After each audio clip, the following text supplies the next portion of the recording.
రా, పవిత్రాత్మ, సృష్టికర్త, ఆశీర్వదించు. మా హృదయాలలో నివాసం చేయు. నీ కృపతో, పరలోక సహాయంతో రా.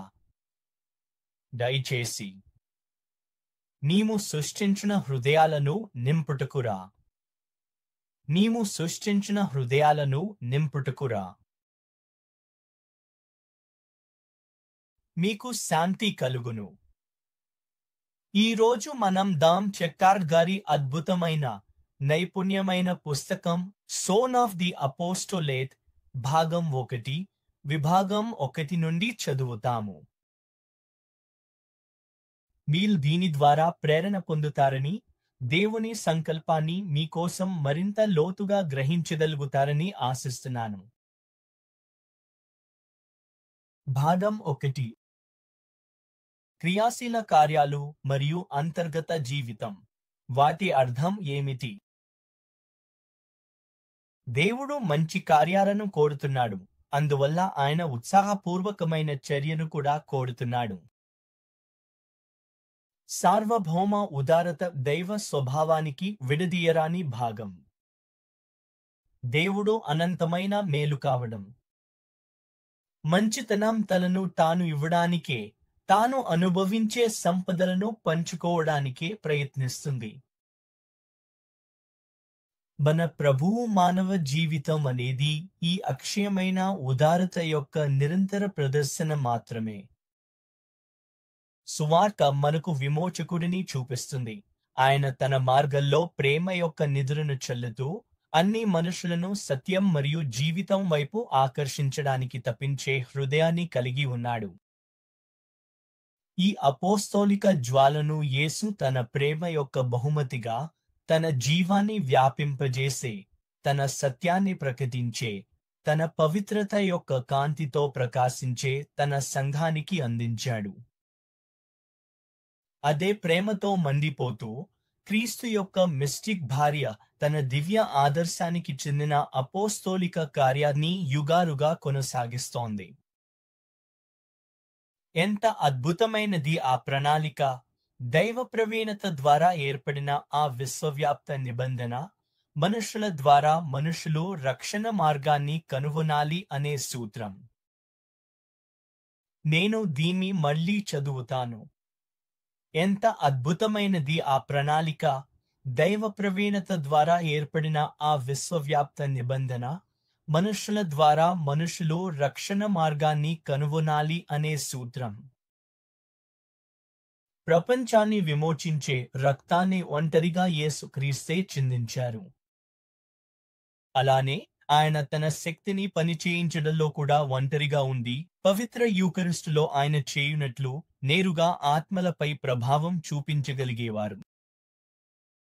కాని ఆయన తన కృపలను పంచడంలో ఇతరులను సహకరించాలనుకున్నారు. ఎందుకు? నిస్సందేహంగా ఆయన దివ్య మహిమ అలా చేయాలని కోరింది. కాని ఆయన మనుషుల పట్ల ఉన్న ప్రేమ కూడా ఆయనను తక్కువగా ప్రేరేపించలేదు.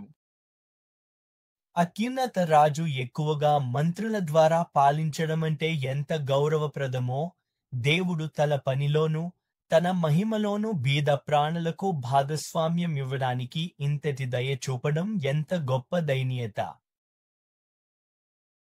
యొక్క గాయపడిన ప్రక్కవైపు నుండి సిలువపై జన్మించిన చర్చ్ తన అపోస్తోలిక మంత్రిత్వం ద్వారా మనిషి దేవుని సమృద్ధిగా విమోచనకరమైన కార్యాన్ని కొనసాగిస్తుంది. ఈ మంత్రిత్వం యేసు క్రీస్తు ఆశించినదిగా చర్చ్ను అన్ని జాతుల మధ్య విస్తరించడంలో ముఖ్యమైన అంశంగా మారింది. అలాగే దాని గొప్ప విజయాలకు సాధారణ సాధనంగా నిలుస్తుంది. ఈ అపోస్తోలిక కార్యంలో ముందు వరుసలో ఉన్నవారు క్లర్జీ. వీరి హైరార్కీ క్రీస్తు సైన్యంలో ప్రధాన శరీరాన్ని ఏర్పరుస్తుంది. ఈ క్లర్జీ అనేక మంది పవిత్రులు, ఉత్సాహభరితమైన బిషపులు మరియు యాజకులతో ప్రత్యేకతను పొందింది. అలాగే ఇటీవలే కెననైజ్ చేయబడిన కురే ఆస్తనే సన్ ద్వారా గౌరవం మరియు మహిమను పొందింది. అధికారిక క్లర్జీ తరువాత క్రైస్తవత్వం ప్రారంభం నుండి స్వచ్ఛందంగా ముందుకు వచ్చిన సంస్థలు, షాక్ ట్రూప్స్ ఏర్పడ్డాయి. వీరి నిరంతర మరియు విస్తృత వృద్ధి ఎప్పుడూ చర్చ్ జీవశక్తికి అత్యంత స్పష్టమైన సంకేతాలలో ఒకటిగా ఉంటుంది. ముందుగా, ప్రాచీన శతాబ్దాలలో ధ్యానమునకు సంబంధించిన ఆర్డర్లు వచ్చాయి. వీరి నిరంతర ప్రార్థనలు మరియు కఠినమైన ఉపవాసాలు పగన్ ప్రపంచాన్ని మార్గదర్శనం చేయడంలో ఎంతో శక్తివంతమైన సహాయంగా నిలిచాయి. మధ్యయుగాలలో భిక్షాటన ఆర్డర్లు, సైనిక ఆర్డర్లు, బోధనా ఆర్డర్లు ఏర్పడ్డాయి. అలాగే అవిశ్వాసుల అధీనంలో ఉన్న బందీలను విమోచించేందుకు ప్రతిజ్ఞ చేసిన వారు కూడా ఉన్నారు.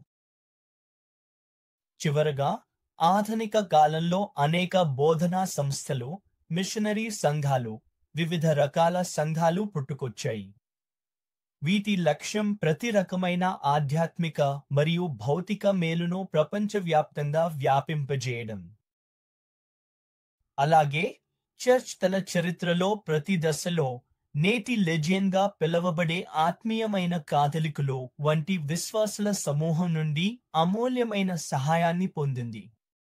అవిశ్రాంతంగా పనిచేసేవారు, ఉత్సాహభరితమైన ఆత్మలు, తమ శక్తులను ఏకతాటిపైకి తేవడం తెలిసినవారు, మనందరి తల్లి అయిన చర్చ్ కోసం తమ సమయం, ప్రతిభ, సంపదను నిర్విఘ్నంగా అంకితం చేసేవారు, తరచుగా తమ స్వేచ్ఛను లేదా ప్రాణాలనే త్యాగం చేసేవారు. ఇది నిజంగా అద్భుతమైనది, ప్రోత్సాహకరమైనది అయిన దృశ్యం.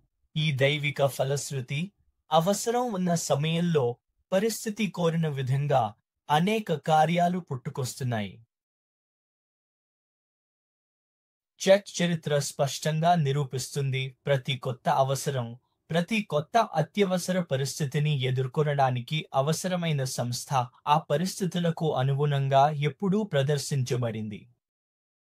అలాగే, మన కాలంలో ఒక తరం క్రితం వినిపించనివి అయిన అనేక కార్యాలు అత్యంత తీవ్రమైన దుష్టాలకు వ్యతిరేకంగా ఎదిగిపోతున్నాయని మనం చూస్తున్నాము. మొదటి కమ్యూనియన్ తీసుకునే వారికి, మార్గదర్శకులకి, అలాగే అనాథ పిల్లలకు క్యాటికిజం తరగతులు, ప్రతి రకమైన కాథలిక్ సంఘాలు, సోడాలిటీలు మరియు కాన్ఫ్రటర్నిటీలు, పురుషులు మరియు మహిళలు, యువకులు మరియు వృద్ధుల కోసం లేమన్ రిట్రీట్లు, ప్రార్థన అపోస్తలత్వం, విశ్వాస వ్యాప్తి కార్యం, విద్యార్థులు మరియు సైనిక వర్గాల్లో కాథలిక్ చర్య, కాథలిక్ ప్రెస్ అసోసియేషన్, అలాగే సాధారణ మరియు స్థానిక అవసరాలకు ఉపయోగపడే ఇతర కార్యాలు. ఈ అన్ని రకాల అపోస్తలత్వం సెంట్ పాల్ ఆత్మలో మండిన ఆత్మతో పిలువబడినవే. ఆయన మాటల్లో చెప్పాలంటే, మీ ఆత్మల కోసం నేను ఎంతో ఆనందంగా ఖర్చు చేస్తాను, ఖర్చవుతాను కూడా. క్రీస్తు రక్తం లాభాలను ప్రతిచోట వ్యాపింపజేయాలని కోరుకునే ఆత్మ.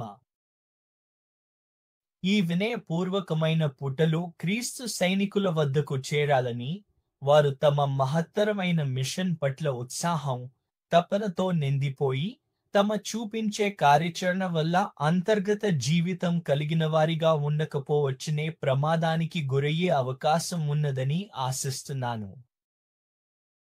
ఇలాంటి మనుషులకు వారి జీవితాల్లో ఈ లోకం శిక్షించబడే రోజు వచ్చినప్పుడు ఎవరికి అర్థం కాని వైఫల్యాలు మరియు తీవ్రమైన ఆధ్యాత్మిక పతనంతో వారు పోరాటాన్ని వదిలేసి నిరుత్సాహంతో వెనుకకు వెళ్ళిపోవాలని ప్రలోభానికి లోనయ్యే అవకాశం ఉంది. ఈ పుస్తకంలో అభివృద్ధి చేయబడిన ఆలోచనలు మంచి పనుల ద్వారా మితిమీరిన బాహ్యీకరణకు వ్యతిరేకంగా పోరాడటానికి మాకు సహాయపడ్డాయి. అవి ఇతరులకు కూడా ఇలాంటి అపవాదం నుండి తప్పించుకోవడంలో వారి ధైర్యవంతమైన చర్యల ప్రవాహాన్ని మెరుగైన మార్గాల్లోకి నడిపించడంలో సహాయపడతాయని ఆశిస్తున్నాను. మనము దేవుని పనులను చేయడంలో, దేవుని కోసం చేసే పనుల కోసం దేవునిని ఎప్పుడూ వదిలిపెట్టకూడదని ఇవి చూపించాలి. పౌలు చెప్పిన "నేను సువార్తను ప్రకటించకపోతే నాకో శాపం" అనే మాట మనకు ఒకడు ప్రపంచాన్ని అంతటినీ సంపాదించుకుని తన ప్రాణాన్ని పోగొట్టుకుంటే ఏమీ లాభం అనే విషయాన్ని మర్చిపోవడానికి హక్కు ఇవ్వదు. ఈ వినయపూర్వకమైన పుటలు భక్తి జీవితం పాతదైపోయిందని భావించని తల్లిదండ్రుల వరకు కూడా చేరాలని ఆశిస్తున్నాను.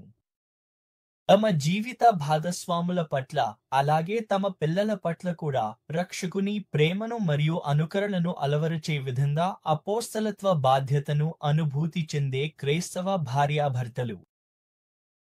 అప్పుడు మాత్రమే తమ ఉత్సాహానికి విజయవంతమైన ఫలితాలు రావాలంటే మరియు తమ ఇళ్లను యేసుక్రీస్తు ఆత్మ యొక్క అనుగ్రహంతో ప్రతి పరీక్షను ఎదుర్కొంటూ కూడా మారని శాంతితో నింపాలంటే వారు కేవలం భక్తి జీవితం మాత్రమే కాకుండా అంతర్గత జీవితం కూడా ఎంత అవసరమో బాగా అర్థం చేసుకుంటారు. ఈ పఠనం మీకు కొంత ఆశను ఇస్తుందని నేను ఆశిస్తున్నాను. ఈ పుస్తకం 19వ శతాబ్దం చివరిలో నుండి 20వ శతాబ్దం ప్రారంభంలో రాయబడింది. అంటే రెండవ ప్రపంచ యుద్ధానికి ముందు. అలాగే మనం చర్చిస్తున్న వ్యక్తి రెండవ ప్రపంచ యుద్ధం సమయంలో సెయింట్ పోప్ పియస్ ఎక్స్, బెనెడిక్ట్ 15 వంటి పాపాల పాలనలో జీవించారు. ఇక్కడ చాలా ఆశ ఉంది. మనకు 100 సంవత్సరాల క్రితమే కూడా అవసరాలు ఏర్పడినప్పుడు చర్చిగా ఉన్న ఆ జీవసంస్థ స్పందిస్తుందని మనం చూస్తున్నాము. చాలా విధాలుగా చర్చ్ అనేది ప్రపంచానికి తెల్ల రక్త కణాలు లాంటిది.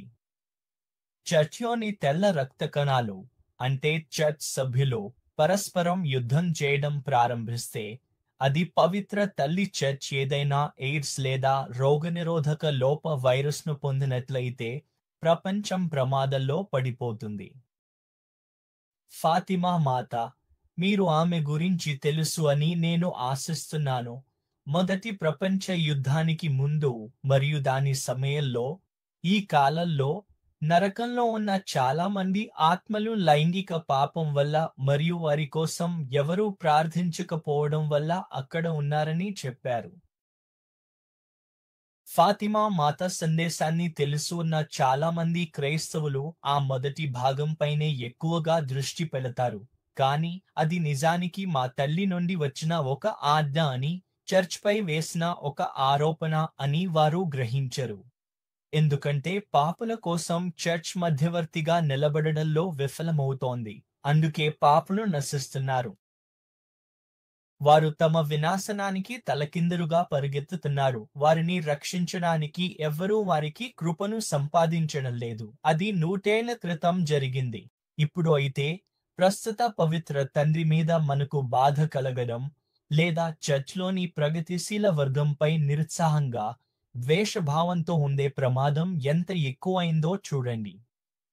లేదా మీరు కొంత ఎడమవైపు ఆలోచన కలవారైనా, మనం క్రీస్తు శరీరంలో ఒకరినొకరం వర్గీకరించడానికి ఉపయోగించే ఈ రాజకీయ దృక్కోణాలను నేను అసహ్యించుకుంటాను. కానీ మీరు ఎడమవైపు ఆలోచన కలవారైతే, శరీరంలో ఉన్న మరింత కుడివైపు వారిపై మీ అసహ్యం మరియు బాధ, మీ స్వంత దృష్టికోణానికి ఉన్న ఆ అభిరుచులు, ఆకర్షణల వల్ల మీరు విఫలమవుతారు. మీరు అసహ్యపడే వారి కోసం ప్రార్థించడంలో విఫలమవుతారు. వారు నిజంగా పాపంలో, విగ్రహారాధనలో, స్వీయ నిందనలో లేదా ఇతరులను తీర్పు వేయడంలో ఉండవచ్చు. వలసదారుడి పట్ల మీరు తెలుసు, విదేశీయుడి పట్ల, అన్యుడి పట్ల నిజమైన ద్వేషం. ఆ విషయాలు కొత్తవి కావు. మరియు మీరు కుడి పక్షంలో ఉన్నారని మీకు అనిపిస్తే, గర్భస్రావం కోరుకునే మహిళలకు దయ చూపుతున్నామని భావించే వారి పట్ల, లేదా దేవుణ్ణి ఎప్పుడూ తెలుసుకొని ఉండే అనైతిక మరియు వికృత సమాజానికి చేయబడే సహాయానికి ప్రోత్సాహం ఇస్తున్నారని భావించే వారి పట్ల మీ అసహ్యం, ద్వేషం పెరుగుతుంది. క్రైస్తవులు వారి జీవితంలో ఉన్న వారిని దుర్వినియోగం చేయడమే తప్ప ఆ మతం నిజమైనదని చూపించలేదు.